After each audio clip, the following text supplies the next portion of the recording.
we're into the middle of December, and I look out the window, and there's no snow up here at Timberline.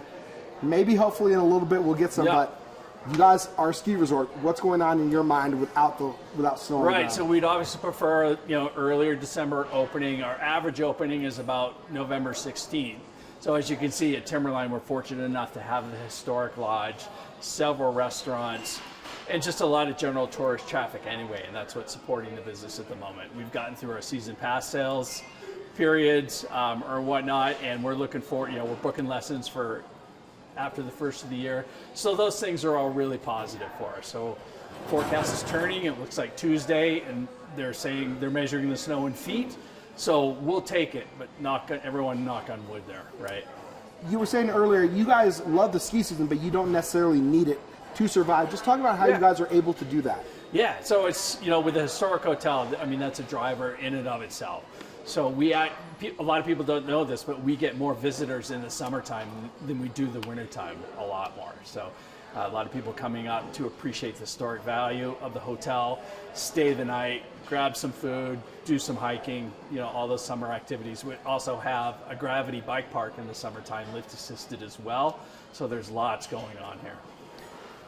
I want to rewind a couple of years ago. The historic hotel had a fire, and it was able to, quickly be put out. Thankful to all of our first responders for that. But what have you guys been able to do in terms of repair and restoration?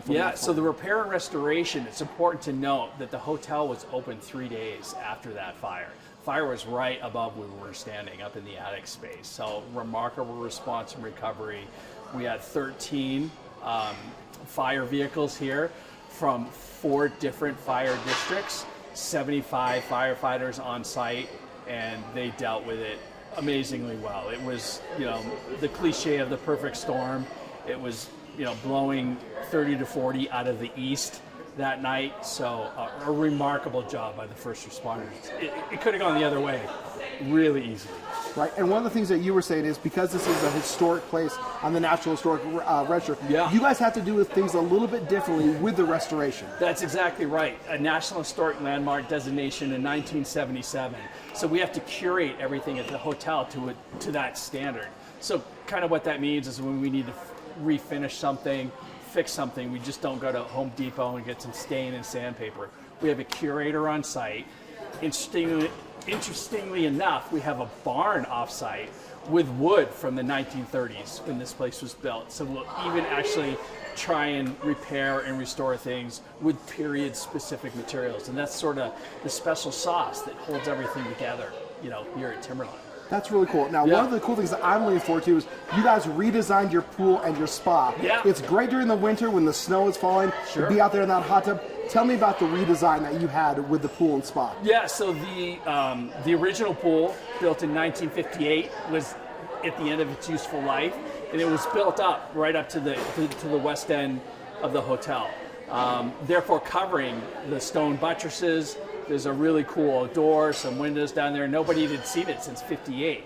The new design is stepped back off the building. There's a little skywalk that takes you out of there, and we restored, the west end of the building. And then there's an awesome pool out there.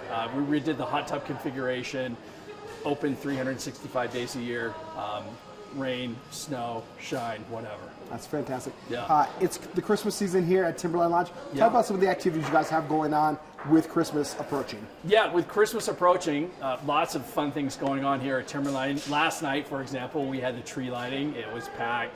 Did some Christmas caroling. Earlier in the week, we had our gingerbread cookie making with our guests.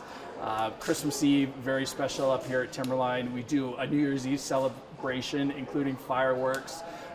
And then skiing and snowboarding, obviously, all day and night, and half the night too as well. So, if people want to come up and visit Timberline Lodge, or have never been here and maybe are interested in booking a room, how do they go about that? Yeah, just get online, timberlinelodge.com, and we'll take care of you. There's lots of specials. There's something for everyone.